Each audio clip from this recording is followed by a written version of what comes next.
बोल सांचे दरबार की जय। जय जगत जननी माता जी ਤੁਹਾਡੀ सदा ही जय। बोल मेरे दिल वाली सरकार की जय। सिया राम सिया राम। अगर बाबा जी अगर तुम ना होते तो हमें जीने का सहारा ना मिलता, हमें जीने का सहारा ना मिलता। भंवर में हम वह सिमटे रहते, किनारा ना मिलता। ऐसे हजूर बाबा दिलीप सिंह बेदी महाराज जी। एक बार की घटना लिखता हूँ कि नाहर रोड पे बैठे हुए थे भगवान कृष्ण बनकर।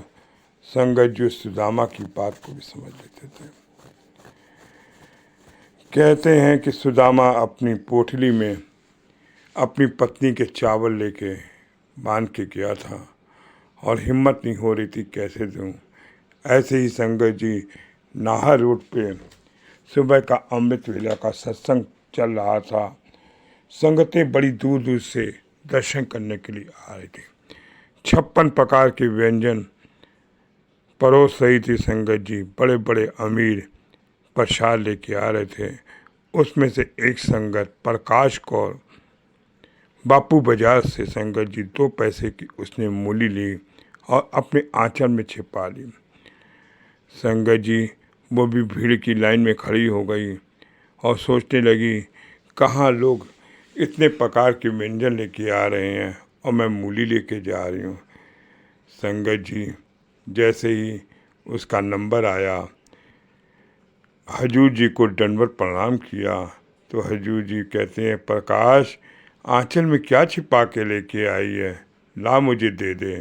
देखिए मेरे अंतर्यामी कृष्ण भगवान जैसे सुदामा से चावल लेते हैं, ऐसे ही संगत जी प्रकाश कौर से उन्होंने 2 मूली ले ली। कहते हैं परम पुण्य माता जी को ये मूली दे के कहते हैं इसकी मूली के पराठे बना दो, सारी संगत को बांट दो। देखिए मन का भाव है कि आप गरीब से गरीब व्यक्ति भी हजूर के जो भेंटा ले जाएगा वो स्वीकार हो जाएगी। 56 प्रकार के व्यंजन पड़े हैं लेकिन हजूर को प्रकाश कौर की मूली जो थी वो पसंद आ गई। संगत जी मेरे तो हजूर न गरीब देखते हैं न अमीर देखते हैं। हमारा भाव कैसा है, प्रेम की भक्ति कैसी है। अगर हम कोई छोटी चीज़ भी ले जाएंगे हजूर को देंगे तो हजूर को कैसे प्रेम भाव से प्रकट करनी है वो हजूर जानते हैं। मुझ पर करना आपकी शरण में मैं आया हूँ। मैं तो हाथ जोड़ के खड़ा हूँ, तेरे दर की मिट्टी हूँ। मैं तेरे दर का भिखारी हूँ, जैसा आप रखोगे वैसा ही मैं संगत जी आपके साथ। कहते हैं नाहर रोड की घटना संगत जी और लिखता हूँ जब बुरे दिन आते हैं तो अकल चली जाती है। ये घटना जयपुर की है, मैंने एक गुरु भाई से सुनी है। उस दिन जयपुर नाहर रोड पर मेरे हजूर रहते थे।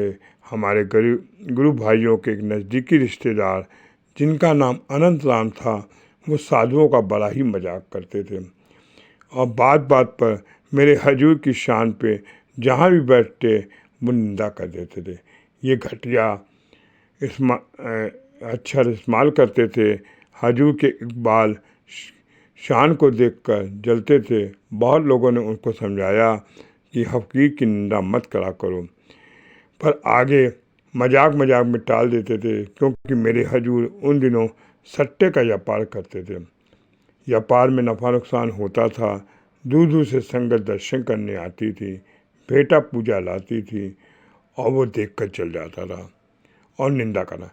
अब जो वक़्त आया जब पानी सिर पर गुजर गया और बड़ा स्वाद लेकर निंदा करा।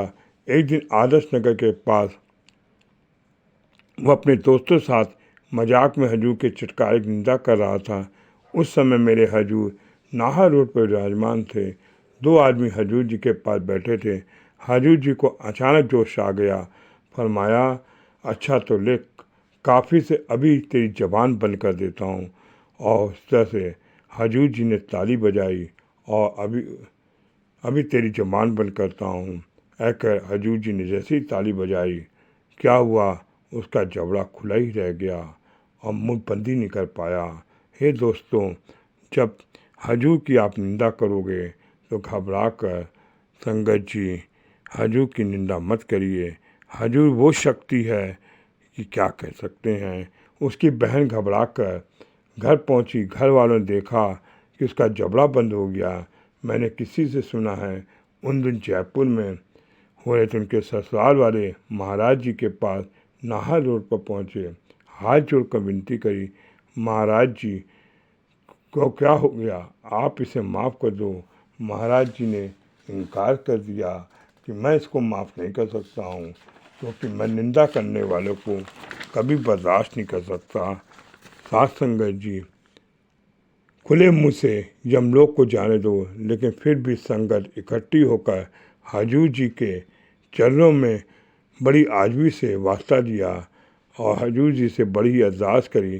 तब उन्होंने कहा, चलो आज संगत कह रही है, मैंने इसको माफ़ कर दिया और अच्छा हो इसका मुंह अभी ठीक कर देता हूँ। हजूर जी ने फिर हाथ में ताली बजाई और उसका मुंह बंद हो गया। ये संगत जी दरगाह का कानून है, माफ़ नहीं किया जाता। देखो, बगैर किसी वजह से फ़कीरों की निंदा मत करना, कितना बड़ा पाप है।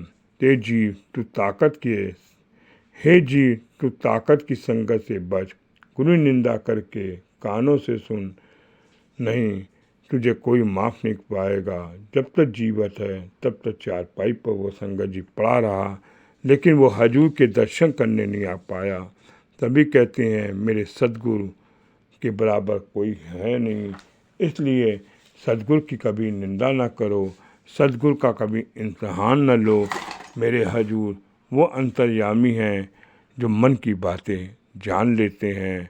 ऐसे सद्गुरु को सत सत प्रणाम। बोल साचे दरबार की जय। जय जगत जननी माता जी ट्वाडी सदा ही जय। बोल मेरे दिल वाली सरकार की जय। सिया राम सिया राम सिया राम। बोल साचे।